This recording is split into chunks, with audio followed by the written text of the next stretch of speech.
Hi friends, welcome. ഇന്ന് നമ്മൾ സാധാരണയായിട്ട് ചെയ്യാത്ത രീതിയിലുള്ള ഒരു റെസിപ്പിയാണ് തയ്യാറാക്കുന്നത്. അപ്പോൾ അതിനായിട്ട് നമുക്കൊരു 3/4 കപ്പ് ഉഴുന്ന് വേണം. അപ്പോൾ ഈ ഉഴുന്ന് ആദ്യം തന്നെ നന്നായിട്ടൊന്ന് കഴുകിയെടുക്കാം. കഴുകിയെടുത്തതിന് ശേഷം ഇതിലേക്ക് ആവശ്യത്തിന് വെള്ളം കൂടി ഒഴിച്ചിട്ട് ഇതൊരു 2 മണിക്കൂർ നേരത്തേക്ക് കുതിരാൻ വേണ്ടിയിട്ട് വെക്കണം. ഇതിൻ്റെ കൂടെ തന്നെ 1/4 ടീസ്പൂൺ ഉലുവയും കൂടി ചേർത്തിട്ട് വേണം കുതിരാൻ വേണ്ടിയിട്ട് വെക്കാനായിട്ട്. അപ്പോൾ ഉഴുന്ന് നമ്മൾ കുതിരാൻ വെച്ചിട്ട് ഒരു 2 മണിക്കൂർ ആയിട്ടുണ്ട്. ഇനി നമുക്ക് ഇതൊന്ന് അരച്ചെടുക്കാം. ഇതിലേക്ക് ഇനി ആവശ്യത്തിന് വെള്ളം കൂടി ഒഴിച്ചിട്ട് അരച്ചെടുക്കുക. ഒരുപാടങ്ങ് വെള്ളം ഒഴിക്കേണ്ട, ഒരു 3/4 കപ്പ് തന്നെ വെള്ളം കൂടി ഒഴിച്ചിട്ട് അരച്ചെടുത്താൽ മതി. നല്ല ഫൈനായിട്ട് വേണം അരച്ചെടുക്കാനായിട്ട്. അപ്പോൾ നമ്മളിത് അരച്ചെടുത്തിട്ടുണ്ട്. ഇനി നമുക്ക് വേണ്ടത് റവയാണ്. അപ്പോൾ 2 കപ്പ് റവ എടുത്തിട്ടുണ്ട്.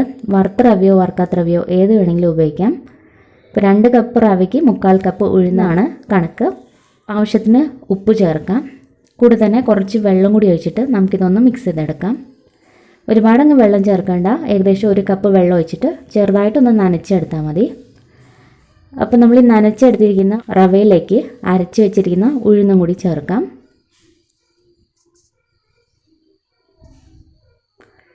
ഇനി ഇത് നന്നായിട്ടൊന്ന് മിക്സ് ചെയ്തെടുക്കണം. വെള്ളം പോരാൻ തോന്നിയാൽ കുറച്ചും കൂടി വെള്ളം ഒഴിച്ചിട്ട് നമ്മളിത് മിക്സ് ചെയ്തെടുക്കുക. അപ്പോൾ ഈ ഒരു പരുവത്തിൽ വേണം ആക്കിയെടുക്കാനായിട്ട്. ഇഡ്ഡലി മാവിൻ്റെയൊക്കെ ഒരു പരുവത്തിലാക്കിയെടുത്തിട്ടുണ്ട്.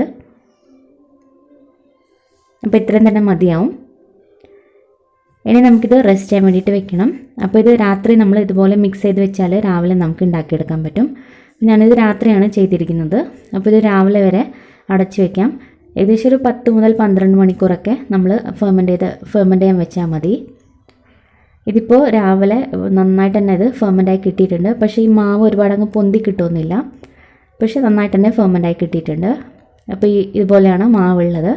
അഥവാ ഒരുപാട് ടൈറ്റായിട്ട് തോന്നിയാൽ കുറച്ച് വെള്ളം ഒഴിക്കാവുന്നതാണ്. അപ്പോൾ നമ്മുടെ മാവ് ഇവിടെ റെഡി ആയിട്ടുണ്ട്. ഇനി നമുക്ക് ഇഡ്ഡലി ഉണ്ടാക്കിയെടുക്കാം. അതിനായിട്ട് ഇഡ്ഡലി പ്ലേറ്റിലേക്ക് കുറച്ച് ഓയിൽ നന്നായിട്ട് തന്നെ തേച്ച് കൊടുക്കാം. ഇനി നമുക്ക് മാവും കൂടി ഒഴിച്ചു കൊടുക്കാം.